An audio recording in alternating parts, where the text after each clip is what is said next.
بترحب بكل اللي بيتابعونا. النهارده جايبه لكم مناقشه وتلخيص لفيلم نبيل الجميل، اخصائي تجميل. الفيلم هو كوميدي من نوع الكوميدي اللايت، لكن ما بيرقاش لمستوى افلام الفنان محمد هنيدي القديمه. الفيلم عباره عن دكتور نبيل في حي شعبي، و هو اخصائي تجميل، وبيحب يساعد الناس والطلبة زمايله. فواحدة منهم شغلته بعد التخرج في عيادة والدها الدكتور الكبير، وفي أخته اتجوزها، كتب كتابه وجارهم، بس معهوش فلوس ان هو يتمم الجوازة. وهو في المستشفى في يوم في منطاد خبط او وقع على المستشفى، فالدكتور نبيل تكفل ان هو يعالجه. فلما عرف صاحب المستشفى كده زعل وقال له انت بتصرف من دماغك، وطرده. فزميلته جابت له كل وسائل الاعلام عنده في الشقة، وعملوا له دعايه كبيره، والجيران اقترحوا عليه ان هو طالما الشقه دي تمليك ليه ما يفتحهاش عياده. فعلا فتح عياده تجميل، وبقى يجيله الزباين من الجيران، وبقى شغال فيها. وفجاه لقينا ان اللي عمل له العمليه اللي هو الراجل السياسي، كان سياسي افريقي، جاله في المنطقه عنده واداله مبلغ كبير من المال.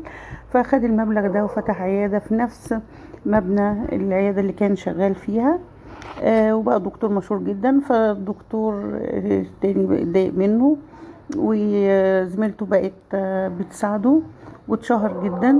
فالدكتور قال لازم، اتفق هو ودكتور تاني ان هم لازم يبوظوا سمعته. فاقترحوا او سلطوا عليه واحدة كلمت صحابه وقالت لهم ده دكتور شاطر جدا، بس عشان يعملوا في مقلب. وسلطوا عليه تاني واحد مسجل خطر يخطفوا عشان يعمل عمليات غير مشروعة، لأنه عليه أحكام بالإعدام. لكن البوليس جه وقبض على المجرم، وطلع الدكتور نبيل من المشكلة دي.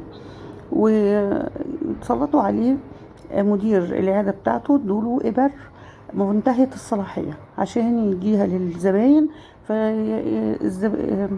وشهم يتشوه.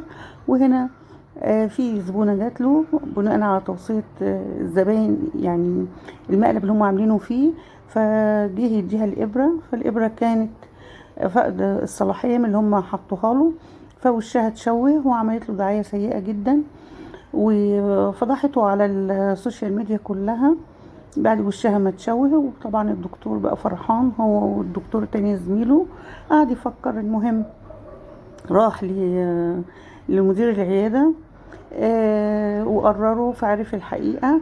فنور هنا لقيت عندها هالات تحت عينيها، فبتاخد إبرة فيلر من عند والدها. طلع ان هي الإبر دي هي المنتهية الصلاحية، لان الدكتور نبيل ودى الإبر اللي عنده تتحلل لقاها منتهية الصلاحية. وفجأة الدكتور لا قاعد كده، بص لقى نور بتصوت. قال للدكتور انت السبب، انت اللي خلتني بنتي يبقى وشها كده. فراحت نور متصله بالدكتور نبيل عشان خاطر ينقذها، وفعلا عمل لها العمليه ووشها رجع زي الاول.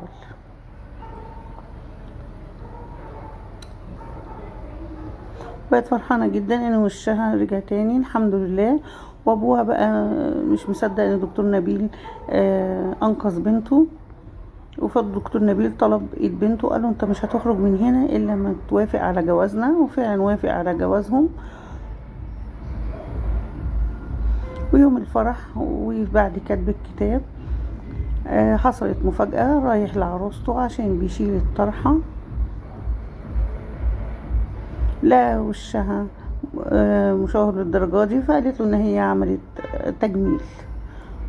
طبعا دي نهاية كوميدية لفيلم كوميدي، بس برضو نقول ان الفيلم هو مش من انواع الافلام او مش نفس مستوى افلام فنان محمد هنيدي.